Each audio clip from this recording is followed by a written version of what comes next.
Light pollution news, June 2026, avoiding light fetish. It's a new light pollution news. This episode, I welcome back Nightlight Consulting's Ken Walczak and author, naturalist, and all-around fascinating fellow, Mr. Charles Hood. Oh, and straight from the Soft Lights Foundation, Mark Baker joins us. Today, what's going on at Big Bend? I have some good news in the policy world and some troubling news in the policy world. And we also have some health news this episode. Join us for all this and much more, starting right now.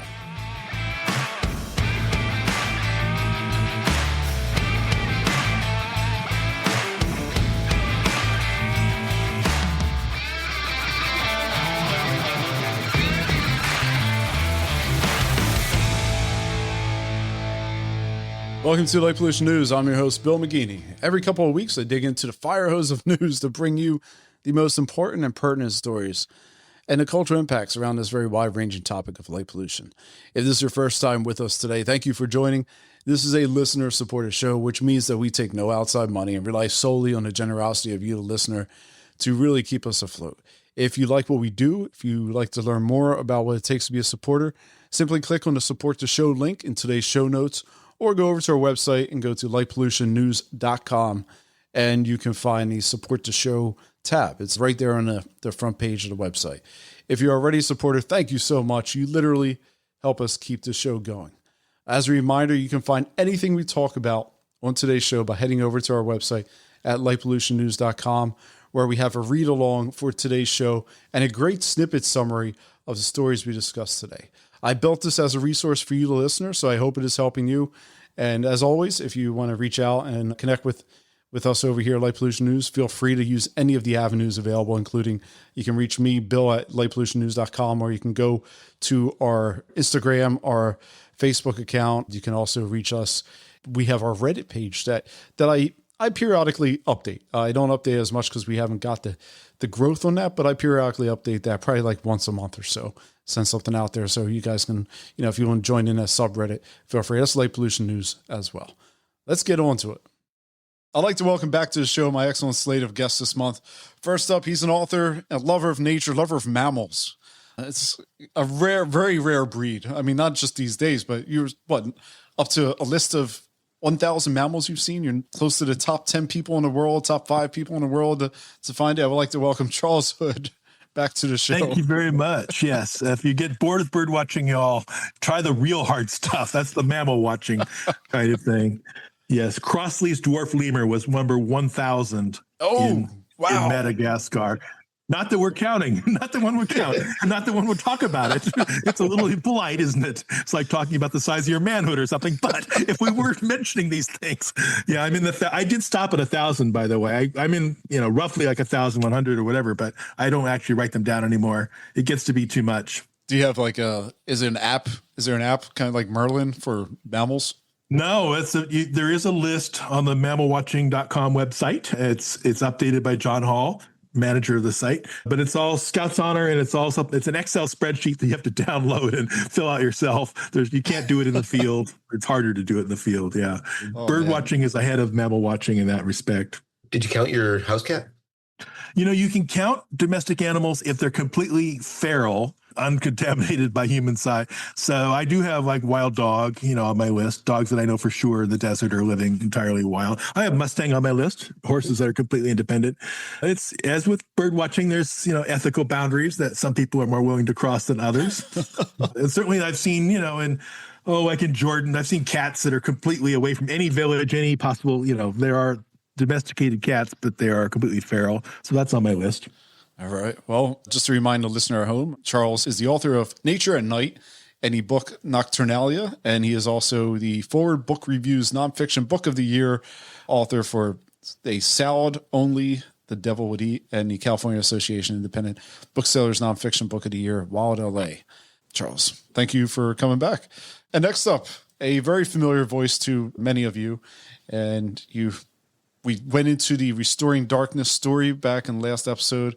He's the founder of Soft Lights Foundation, Mr. Mark Baker. And Mark, what is your hope to see Soft Light accomplish over, say, the next 3 or 5 years? Oh, that's a perfect question. I've recently discovered, so one of our goals is disability rights. So individuals with neurological disabilities are having a hard time with these LED lights, epilepsy, and I've got diagnosed with autism and people with migraines, photophobia, and lupus, and what they call now EMR syndrome. And so disability rights has become a big focus of ours. And so there it turns out that there's Americans with Disabilities Act regulation 28 CFR 35.105 that requires government agencies to do a self-evaluation. And that means that they need to, when they change technologies, like when they went to LED streetlights, that they need to do an evaluation to make sure they're not creating any new discriminatory barriers. Nobody's done that. And so I started contacting the cities recently. And just this week, the most exciting news that maybe we've ever had in our organization is that the city of Davis, California, has agreed to perform this self-evaluation. They're going to finish by the end of 2027. And it was initially about these flashing lights on police cars. But really, if you kind of look at the category, it's electronic product radiation. Everything coming out of these electronic products, which could be visible light, but it could also be radio frequency things, and it could be actually sonic sounds like sirens. They're going to assess that. They're going to see what the impacts are. So our goal really it's been our goal, but now with this major success over the next 5 years, we're hoping that, every city in America is going to be performing this self-evaluation. Yeah. And Davis, I guess, is a good start. And Davis is a pretty progressive city, isn't it? It's really interesting because they have their logo is one of these old-fashioned bicycles with the little wheel and the big wheel. That's on their logo. And if you had been there in the 1970s, it was bicycles everywhere. But you can see modern society has sort of enveloped Davis as well. They do have the University of California at Davis there, so it is a student town for sure. But they have the same kind of problems, the same sort of arguments about growth and modernization and everything that everybody else has. But it is super interesting that the city of Davis, which is known as, and by the way, the city of Davis was one of the first cities in the United States to adopt LED street lighting.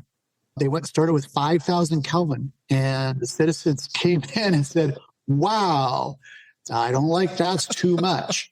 And they spent $250,000 or something like that, putting it kind of down, right? I think they have some 3,000 Ks now, but for certain residents, that's still not a good number. That's just too much blue.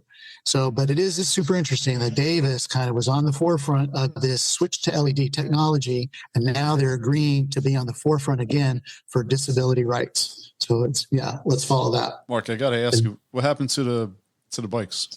As a cyclist myself, I mean, what happened? What happened? That's right. So they have these beautiful bike paths, right? Not just lanes where you're shoved up against the car. It permeates through Davis, but the car is still come in and it's sort of overwhelmed. I go there all the time to Davis and drive around. And so it's a mix now. And then with the e-bikes, the e-scooters, the e-motorcycles, now it's chaos, really. People are getting hit and dying. And so there's just too much speed. I mean, there's no pollution, but it's just too much chaos. So I don't really know what Davis is trying to do to figure it out, but it's not quite like it was in the 70s. I was going to say that, UC Davis has implemented a really interesting number of years ago, very light pollution friendly, respectful, I should say, lighting on their campus. So they're a good example of that. I point to a lot of folks when they're asking for campus lighting advice. That's one of the places I point them to.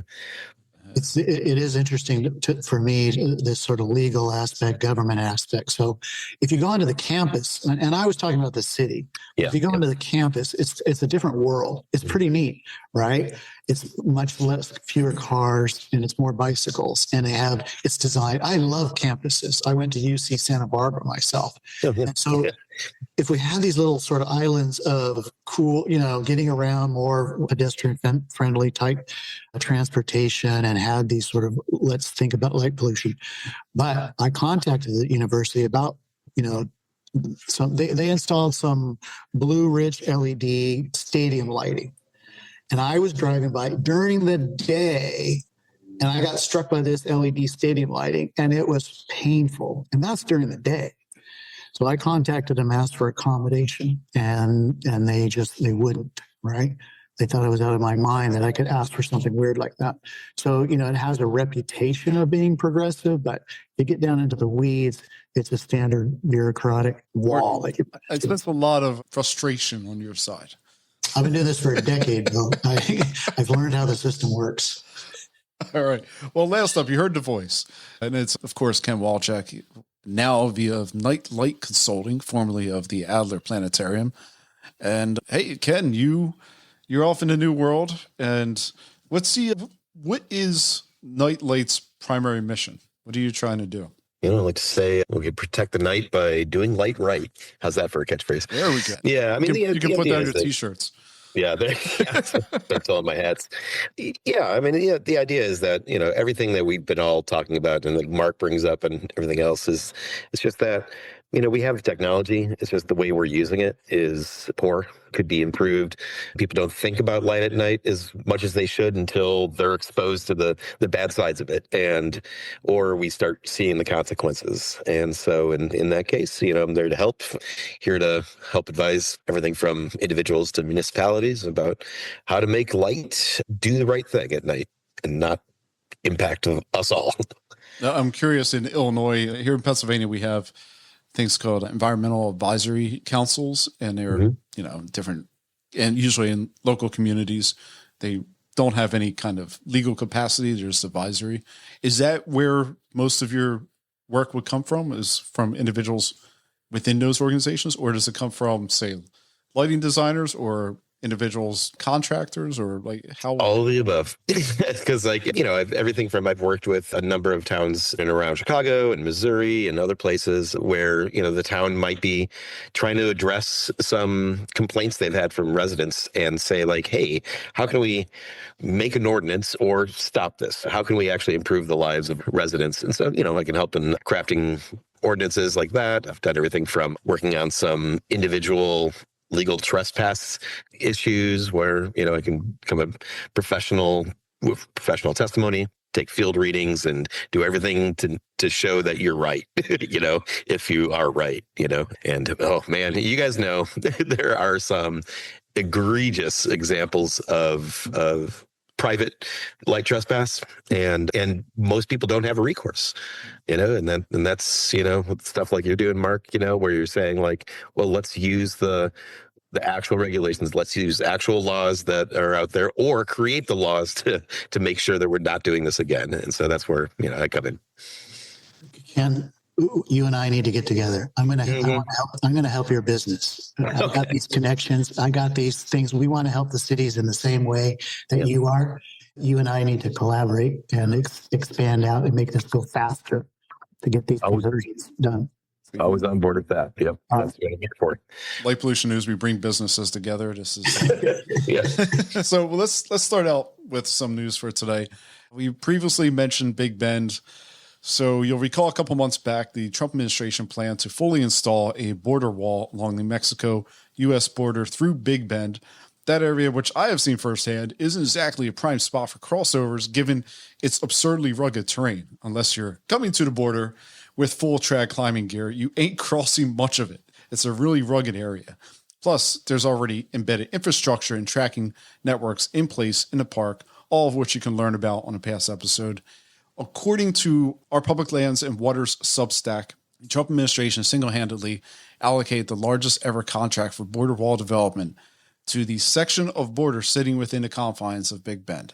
Previously, representatives for the Trump administration walked back the suggestion of building the wall, instead offering to pave roads parallel to the border, which is another terrible idea because paving roads will make it actually easier to navigate that park. If you've never been there, this I guess is a good idea, but you have to actually go to Big Bend and realize how incredibly difficult it is for a human being to walk around Big Bend. It's hot, it's rugged, you got cliffs everywhere. It's not just a walk in the park. Literally. There's no water except in the springs and a few springs, and of course the Colorado River itself. But otherwise, it's a very... And I don't know, what are you going to just put a cup in that water and drink it? It doesn't look that appetizing. But anyway, the funding for this derives from President Trump's budget bill, which passed via reconciliation, which bypassed the 60-vote requirement to overcome filibuster, essentially allowing a simple majority of humans to dictate how we should be taxed and have our money used. The Trump admin has been waiving environmental, conservation, and resource laws that otherwise would force the government to come up with a responsible plan for these walls. Most recently, this occurred downstream from Big Bend in the Rio Grande Wild and Scenic River. At this time, given the apparent, and I'll say this judiciously, miscommunication from Customs and Border Patrol, I don't think anything has been ruled out, despite the administration officials saying things directly to your face. So truthfully, I don't think anyone is sure what the future holds here. And they definitely don't know what the impact will be on night skies or the ecology or beyond. If you're interested in helping make your voice heard and you live in the U.S., I highly suggest you hold your elected officials accountable this November. Reach out, engage with them, start regular communication. There's also a group, the No Big Bend Wall, which you can find in the link in today's show when they read along for this episode. This Trump plan, honestly, in my opinion, is very short-sighted. If I didn't know any better, it kind of looks like you're giving a business money without having a plan. Gee, surprise. There was a really good Substack post about that, the one you shared in the link. And one of the things they had in it is created an interactive map. Did you take a look at that, where you can look at all the ecological impacts and from watershed to light pollution and things like that. And one of the things that, in fact, they even mentioned from Emery Peak, if you've been there, Bill, you probably, I don't know if you climbed Emery Peak, but I was up there too. And yep. And they said there's going to be at least 81 within sight, 81 points of that wall that would be in view from Emery Peak.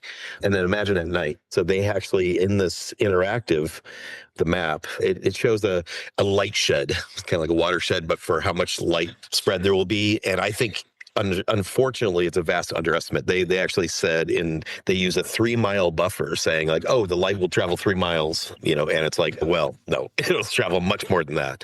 And so, you can imagine being at Big Bend, and I've been down there too. It's gorgeous, world's largest dark sky reservation. You can imagine if you're looking south from the park, you're going to see a line of glow. And it's a very rugged area to get to, even on the Mexican side. It's not easy to get to that area on the Mexican side. I don't believe there's any paved roads.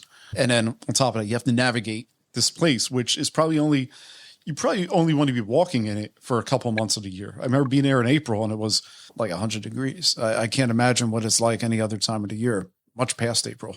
Yeah, I mean, the entire plan is just an environmental disaster, and the light is just one element of it. I don't want to just focus only on the light in a sense, because just the infrastructure you'd have to build to put all that wall in, and like you're saying, just what you have to tear down to get to extremely high cliff areas and things like that. And then if you're going to light it, just think of that. You have to lay all this electrical wiring as well. And this is just, it's like taking a bulldozer right through Yosemite. It's like, you couldn't imagine that happening. And it's like, this is what's happening here. Yeah. Don't give Mr. Trump any ideas, Kent. Oh, yeah. That would make access so much better. Yeah. Yeah. Well, I don't think he's listening, so that's a good news. You'd be canceled if he was listening. You're still on the air, so obviously. Well, across the English-speaking world, we've seen this tug of war between developers and local communities, with the clash of what us in the U.S. call YIMBY versus NIMBY, with YIMBY being yes in my backyard, or pro-development with really no obligation to the cost, versus not in my backyard, which is pretty much the opposite of that, meaning anti-development with no obligation of providing room for growth.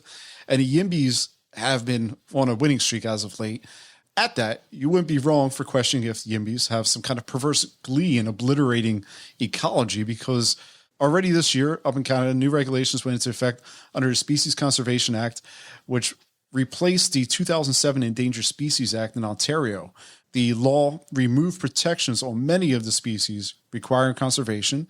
Then 3 additional bills passed, which the Green Party leader of Ontario, Michael Schreiner, called the final death knell into green building standards in Ontario. What took 15 years to put in effect was swept away in one handful of months. 3 bills, Bill 17 passed last June, allowed the province to dismantle green building standards. The Bill 60 removed the local community's control over green building codes. And then we have most recently, on May 14th, Bill 98, which stripped away any last rights communities have to enforcing building code standards. So here's how it impacts nighttime lighting. I honestly don't understand why nighttime lighting practices can't be part of a solution despite these rollbacks. But partisan dogma being as blindly tribal as it is these days, I guess it all makes sense. Logic and compromises are as invasive in 2026 as wins for the New York Mets. Embedded in bird safe design is a mandatory responsible lighting requirement. Bill 17, the bill to dismantle green building requirements, prohibits lighting studies and design requirements, potentially eliminating the ability to require dimming and shielding. Bill 60, the bill that stripped local community control over green building codes, removed the ability for responsible lighting enforcement and potentially things like migratory lighting ordinances like lights out. And Bill 98 ripped away any last local control over building codes, effectively allowing developers to cheap out in their design and avoid using responsible fixtures and practices despite what local community wishes. So no doubt this is a stinging blow up there in Ontario. I would love to hear, Mark, what your buddy thinks about these changes up there. But I would say one of the things that this proves is it better to have industry standards versus government regulations? Is this proving that governments can't be trusted and you need industry to be able to regulate itself? It's shocking, but I've heard same thing in the United States. So this idea, before would be that, like in the United States, we have a federal government, we have a state government, and then you have local governments. And, the supreme agency is the federal. So if they make a law, everybody has to follow that. And then, but there's pull with states' rights. Okay, well, maybe the federal government shouldn't be too heavy-handed, so we'll let the states make their own rules. And then, the states are maybe heavy-handed, so we let the cities make their own. So you get down to the local area so that the public who lives there can set their own rules, right? But it was all sort of premised on making society better, making it work for everybody. This concept that seems to be new in the last couple of decades, where the upper government would actually prohibit the underling government from making their lives better, is incredible. And that there doesn't seem to be any way to sort of fight back against that. There's no sort of law that says, you can't preempt the federal government. There's a sort of a tug of war between the federal government and the California for things like emissions on vehicles, right? So California, there's a law in the federal government that has the emission standards. I think California was granted an exemption to make their laws even more strict. And because, cars are sort of sold across the United States and Canada. But this idea that's come around here where we're going to say, you cannot, for example, cell towers. You as a local entity cannot stop cell towers, even if it's killing you, right? We're going to prevent you. This is completely backwards. And it's a really, really, really big risk for all of us. What I don't understand is I don't know enough about Canadian government, but in general, what you're saying, Mark, is that, okay, if you have a federal law, this is what I'm used to, like here in Illinois. If you have a federal law and it's so strict to a certain limit, that applies to everything. If your state law is more strict, includes more restrictions, then that's fine. You can add on, but you can't subtract. That's the thing I'm surprised by about this, how Ontario wouldn't you think that an Endangered Species Act would have to be a national act? Because, birds don't stay in one province, it's like, so I don't understand how this is actually even possible. That, like I said, it's not something I understand. I'm not going to speak of Canadian government, but because obviously the PC in progressive conservatives in Ontario are a little bit more conservative than obviously maybe the national government is. But the thing is, the general statement I would like to make about this, though, is that yeah, overregulation can seem like an impediment to things, obviously. But if those rules are guided by actual knowledge and evidence, then you know what? It actually is beneficial in the end because you're going to pay for it one way or another. If you don't have any regulation against lead pipes, well, you got all these lead pipes. And then guess what? A generation later, you're going to spend a lot more money taking out those lead pipes. You know what I mean? Let's just, try to do the best. That's by, with what we know. For the listeners that are hearing this in the future, we're recording in 2026. We have no idea how to explain the absolute lack of planning, intelligence, rationality, the malice and stupidity with which we find ourselves woken up to in a relatively brief period of time. Not the world I expected to be inhabiting right now. And we apologize on behalf of our fellow generationals. And we hope that as you hear this in the future, it is much better for you guys than it is for us right now. Yeah, Hopefully. I'm sorry. Thank you, Charles. I appreciate that. Hopefully. Well put, Charles. One of the setups they had up there was demonstrating, I guess, the devastation that this policy may have for birds. There was a PR stunt where they placed all of the dead birds that they collected outside of buildings, I assume in Toronto. I can't confirm that, but I assume in Toronto, they placed them out in may look like a map of North America with a border, and birds is that pretty much being all of the lines and being all of the non-waterways, including the legend for where it's showing north and east and west and all that. So, I think birding groups are very devastated by this. I guess, if you do have good industry practices, is that going to mitigate anything? Yeah, if you do them right. I mean, FLAP, the Fatal Light Awareness Program, I think it was formed in Toronto. I don't know if any of you know, but so that's, and it's kind of grown across North America where, it's a group that does this kind of thing, collects bird carcasses from the morning when all the migrating birds have just hit buildings that are lit, and counts them and keeps records of them and manages and looks at trends and it advises. And, the idea of putting bird treatments on windows. Once again, it's one of those things where literally it's on the market. It probably costs pennies to the dollar more than non-treated windows. The benefit is so much more. But that's the thing. If you don't actually use the knowledge and understanding we have and the evidence we see before us, like a giant map of North America of dead birds, then, you're not going to actually improve. And, it's going to have to all be volunteer. Bird Safe Philly here posted dead birds on their social media. They don't post the building, which I kind of understand why they don't, because they want to have some kind of rapport with the building. But I mean, I will post the building. Yeah. If that was me, there's no point in not being truthful about who's doing all the killing. Anyway, sorry to be a little crude there. There was good news. So we're not just sad stories here. Back in April, the U.S. Senate passed a resolution, National Dark Sky Week. Senators that introduced the bill were Mark Kelly, Catherine Cortez Masto, John Curtis, and Jackie Rosen. So a rare moment where the government actually did something that seems pretty nominally positive. But the big news, Ken, and this is a piece of legislation. I apologize because I know stuff's been happening so fast on this. Initially, when I went to, do the write-up on this, we were traveling out to Ohio and I was finishing everything up. And actually, Caitlin was driving. I was there going through, and I was trying to dive into this more. And it looked like I was in the right spot. But then when I got back, you're like, hey, Bill, things have changed. And I think things might have even changed since I wrote this, but maybe you can correct my course on this. So let me get into this guy here for this Illinois legislation.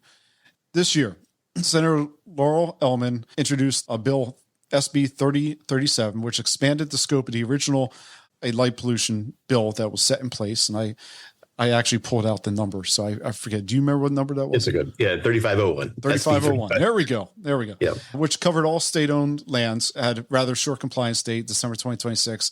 Then the bill cruised through the Illinois Senate 54-0, and it's going to pass or may pass in concurrence next week. I don't think it passed this week. I do believe the end of session is this week. So, but it was up for concurrence. Yeah. Yeah. Okay.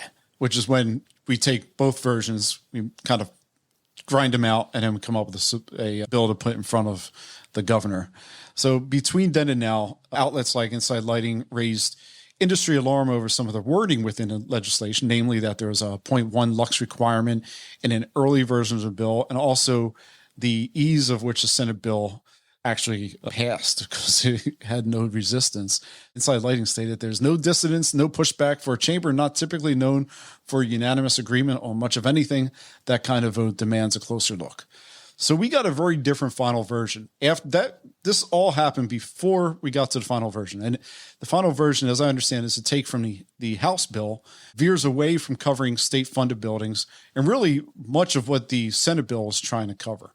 The bill amends the Illinois Energy Efficiency Building Act to incorporate lighting standards into the Illinois Stretch Energy Code for commercial buildings. Critically, this makes it go from mandatory to voluntary. Also, it was originally for state, and now it's for commercial. I want to stress that just how voluntary this could be. The stretch code in Illinois is voluntary at the municipal level, meaning that communities need to opt into the code. And then suppose they opt in, the compliance deadline is now pushed back to December 31st, 2029.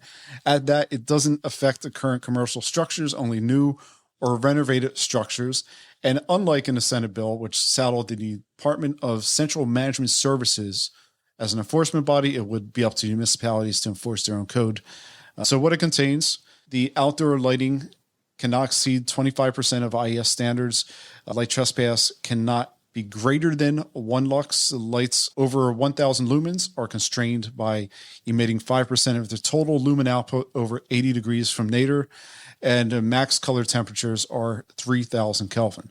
What it doesn't contain: sports lighting regulations, 10 p.m. curfew for non-essential lighting, including, say, the 1 hour provision for light that goes after a place closes, like we saw in Palo Alto, and the 0.1 lux limits for natural areas.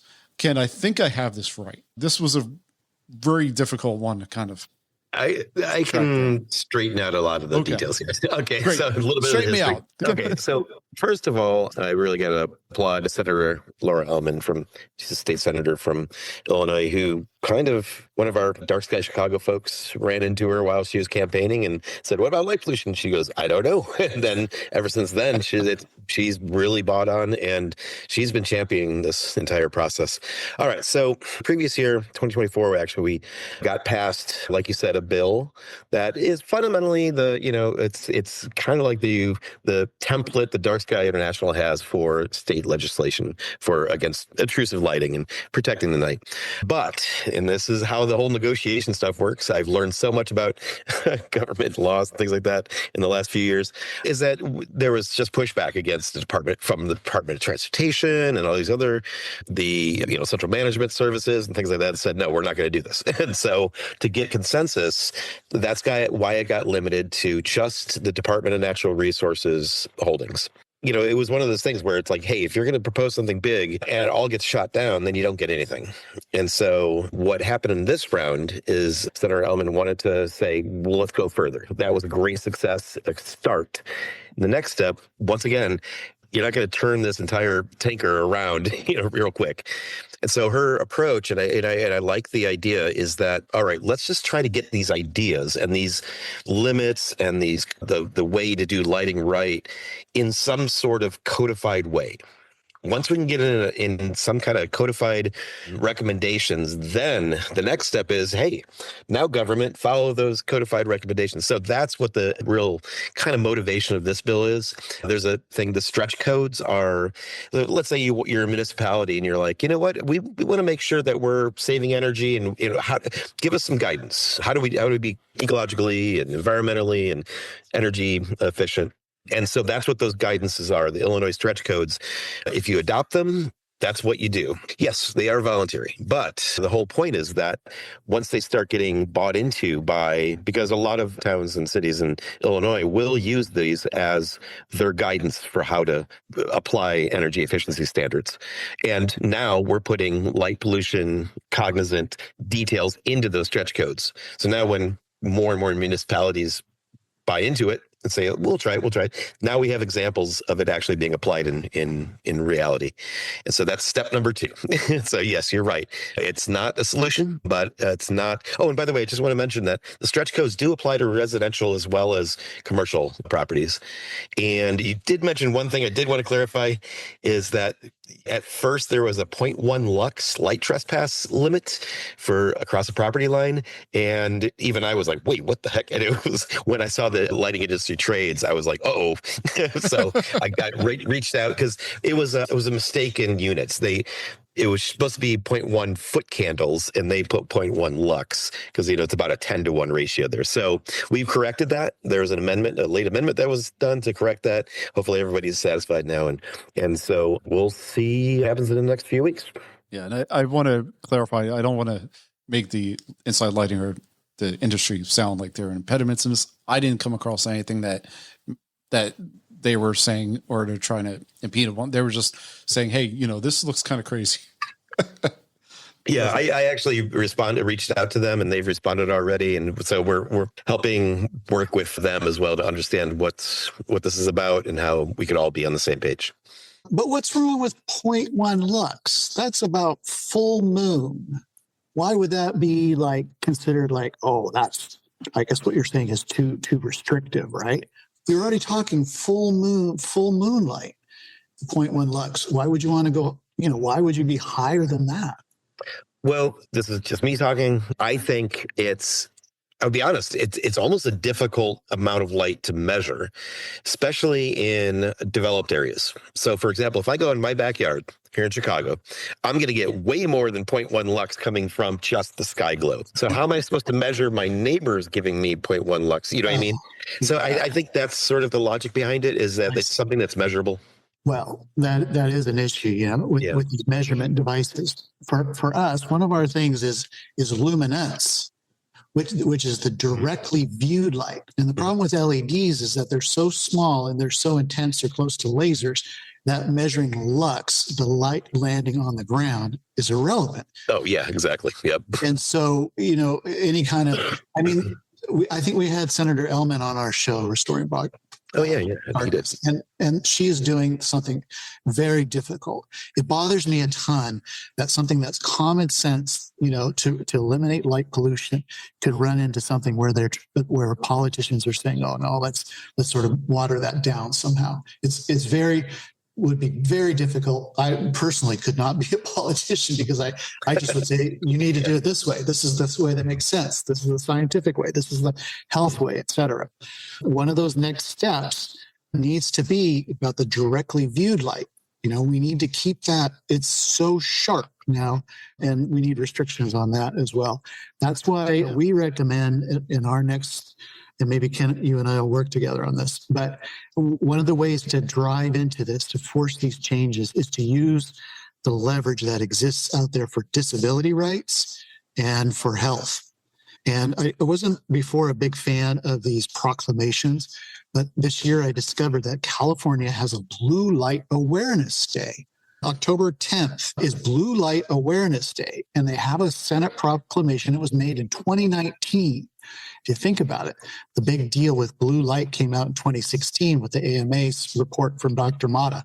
But so 2019, it's based, Dr. Pan initiated, and it says, hey, blue light is pretty hazardous. We need to stay away from blue light. So here's this proclamation. And the reason it's valuable for us as activists is that we can share that, like in legal representations to cities, when they're, hey, we're going to install this 3000K streetlight. And we can say, well, what about this proclamation that says we should stay away from blue light? Is that a good idea? Have you assessed that? And so I'm kind of actually now, as long as, the proclamation is there, we can leverage it. I'm looking forward to seeing the Bay Bridge lit up blue for blue light awareness. Geez, for blue awareness. So, Mark, by the way, I would actually say that, I appreciate your approach about the disability track, but I think we need every tool we got, Some of it might be energy efficiency. That's what resonates, I think, a lot with the municipalities and things I work with. And then, and you're right about the concentration of a source for LEDs is so small compared to, and, this is where the unified glare ratio ratings are actually really important. I'm working on a light trespass issue somewhere that, the people out there, I don't even measure 0.1 lux. And it's like, yeah, but you can't stare at that light that's a half mile away that's shining in your eye because the glare rating is so high. So I guess that's what I'm saying. When it comes to photometrics and things like that, you can't just look at how much light, like you said, illuminance, where it's falling on an object. You have to look at what is being emitted by that object. So I'm way ahead of you on that. Yep. Right there with you. I think we did good on that little story there. I know we have a lot of policies that are taking different angles here. So Illinois is definitely taking a different approach than we've seen, say, in Maine and recently New York. New York. Yeah. Yep. And New York, and we'll see how they play out over time, I guess. Over in the health front, There's an article out of Environmental Pollution that looked at how artificial light at night disrupts immune timing in rodents. Researchers at Tel Aviv University studied 160 spiny mice, split evenly between nocturnal and diurnal species, and housed them in enclosures with or without LED lighting for over 8 months. The light weighed in somewhere between 10 to 15 lux. Under natural conditions, both species showed clear 24-hour rhythms in circulating immune cells, and antibody responses were meaningfully stronger when animals were vaccinated during their rest phase. In artificial light, those rhythms flattened and the rest phase benefits effectively disappeared. Per site, mice face 2.35 times greater risk of death with the artificial light. So with regards to death, it should be noted that the drivers of mortality weren't really assessed here. So, they associate correlation, but there wasn't a causation mechanic assessed. Melatonin angle also wasn't measured. But this study came up in a health segment because of human vaccination immune mechanics work in a similar fashion to these mice. And I suspect that many of you at home don't sleep in environments where you have light entering your room. Maybe you do, but to be certain, we're not talking about a lot of light. We're talking essentially about the amount of light you get from a hallway seeping into your bedroom or some kind of street light through the curtains, as Ken's son has to joyfully experience. So the amount of light assessed and even the duration of it isn't really unrealistic here. And then I'll also have one from Scientific Reports. A separate team looked at bedroom brightness. This time, specifically trying to assess whether nighttime light pollution worsens an aspect of liver cancer patient outcomes for a neurological condition that develops when the liver can't clear toxins out of the body. The team studied 454 patients over 10 communities for a year. They measured bedroom light levels using portable illuminameters. Individuals averaging over 50 lux a night faced 2 to 4 times greater risk of this neurological condition compared with the twofold increase in a risk of liver function deterioration and almost 3 times the risk of death compared to those sleeping in darker environments. Also, here's a caveat area. These results affected older patients, those with advanced stage tumors, and critically, the team did not measure melatonin or cortisol. That all being said, the study is not proving that light causes the outcomes. Rather, it's saying that light potentially affects these outcomes. It's yet another study that indicates associative mechanisms at work, which is quite a long line of studies that are showing some association. And then finally, here on the health front, we have a study out of the Journal of Medicine and Health Research. It asks if artificial light at night makes colorectal cancer worse. Researchers split rats into 3 groups: a control group, a group given cancer-causing chemicals, that must be fun, and a group given cancer-causing chemicals plus exposed to 6 hours of artificial light at night, around 430 lux, or the brightness of a workspace or office. This went on for 12 weeks. They found that the light-exposed group lost much of its natural circadian rhythm. The group had a rise in cancer blood markers, and the cells from the samples started to behave like precancerous cells. It should be noted that the rats who received the cancer-causing chemicals didn't advance to precancerous activity. They merely experienced inflammation. The downside to the study is that its tiny sample size was supposed to be 30 rats, but ended up being 18, split evenly for control and treatment experiments. There's a few more. This month we had a bunch of ecology and a bunch of health ones, which will be in the email for you guys. For those of you who are supporters, you'll be able to see those items in there. And of course, we have our ecology page over on the website. Before we get to close out today's show, I want to circle back to my guests and give them a chance to plug themselves. Ken, where can people find more about Nightlight Consulting? You just said it. Just put a .com on that, nightlightconsulting.com. Yeah, and happy to help. All right, great. Mark, Soft Lights Foundation. You spoke about where you guys are headed. So how can people reach out to you and learn more and jump on the calls? Yeah, go to softlightsplural.org. You're going to see our webpage. Click on a button there that says LED Incident Report and submit a little short incident or long, if you would like, post it. We will then send that to the Food and Drug Administration. We have over 500 submissions now. These are public records now where the FDA is saying, oh, I don't think there's any issues with LEDs, but we have made over 500 submissions. So go to our website. If you want to reach out to us, use our web form and contact us through that. Great. And Charles, in the pre-show, you sent over a detail saying that you had 13 headlamps, flashlights, and spotlights. Do all of them serve a specific purpose? 13 of them? Yeah, and some are key to the batteries that my traveling companions use. When I do the mammal study, like I'm in places like Gabon where we're staying at a field station that has no electricity. So we have to make the batteries last, a week or more. So my headlamps use the exact same battery as one of my companions, one of my usual traveling companions. So if mine goes dead, maybe he could use, I could use his battery or vice versa. Yeah, I don't take them all out at once. I don't have like a light fetish. I have an avoiding light fetish, I guess, but I don't have a using light fetish. And I also have 2 thermal scopes that just read heat signatures. If you want to see a tropical porcupine up in the rainforest canopy, you use these heat scopes that show the heat signature of the animal. You get a little predator action there going, right? Well, I mean, I'm just reading heat only, and then what I do with that information is up to me. I guess I could catch it, eat it if I wanted to. Not really. New World porcupines are not really one of my things. If you're vegan, don't even have this conversation, I suppose. So the one thing about a termite mound, we're talking about termites the last episode. A termite mound up in a tree, or a wasp nest, it gives off the same heat signature as a sleeping sloth. So that do need to. Yeah, you pick it up in the in your thermal imager, and then you need a spotlight to see what it actually is. The thing about headlamps is I'd rather have my headlamp with me and not step on a fer de lance if I have to. But when I have my headlamps, I'm typically walking by moonlight. I mean, I do have it just for making sure I can cross the stream safely, or make sure there's no snakes in the path or something. Or I'll be trying to sort of poach the light given off by a friend's headlamp or something. We really don't need much light to be able to navigate safely in the dark on average. Yeah, I hear you. And most headlamps these days, I mean, I'm fine with using a headlamp. I don't knock anyone who does, unless you have a headlamp that is as bright as my car's headlights, and I have problems. And those seem to be more and more these days. But I guess you need to see a few miles ahead of you, just in case someone jumps out in front of you. I have some bright spotlights when I'm, in thinking like Morocco or something, where I want to know what's off in the horizon at night, because I'm looking for eye shine, looking for foxes or something.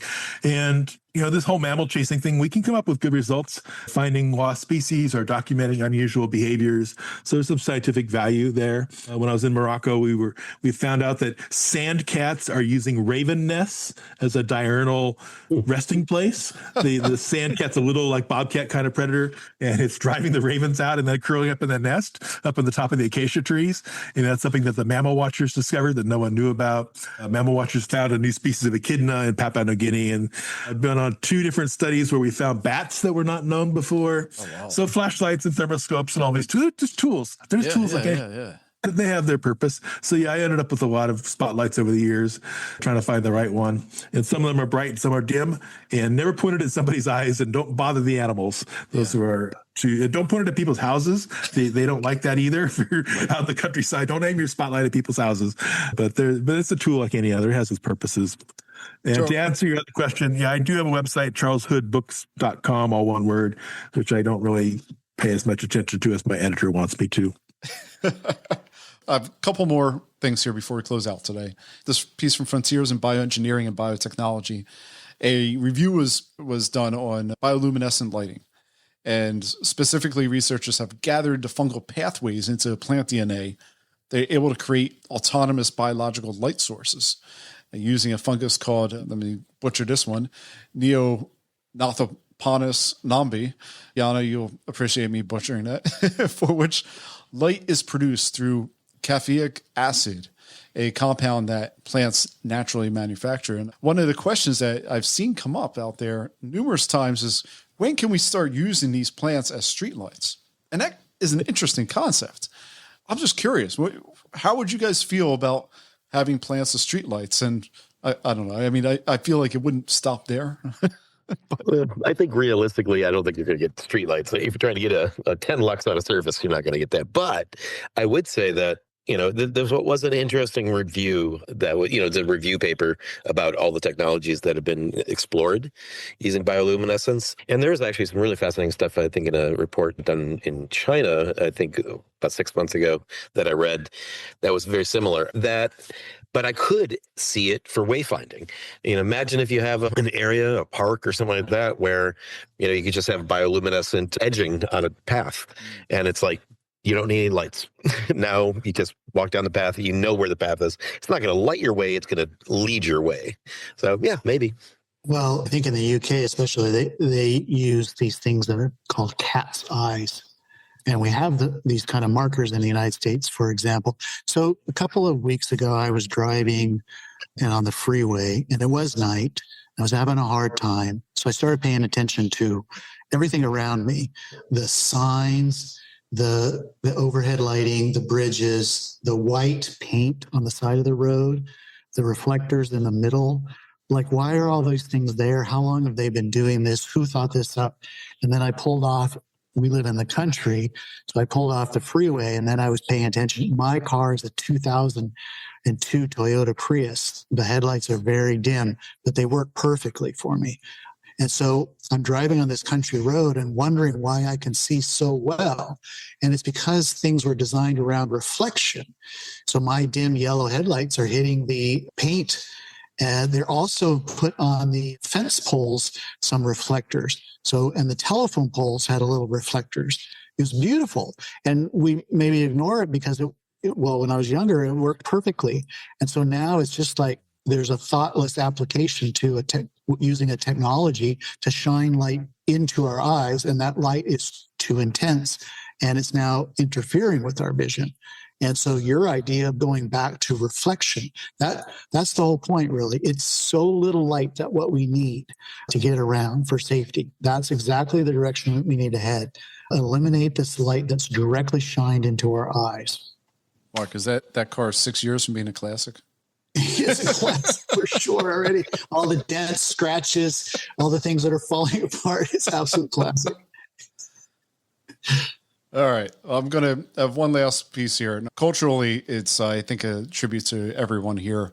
There's a musical act, LYR. They had an album come out, and this is the second type thing I've seen. The title track of the album is called Dark Sky Reservation.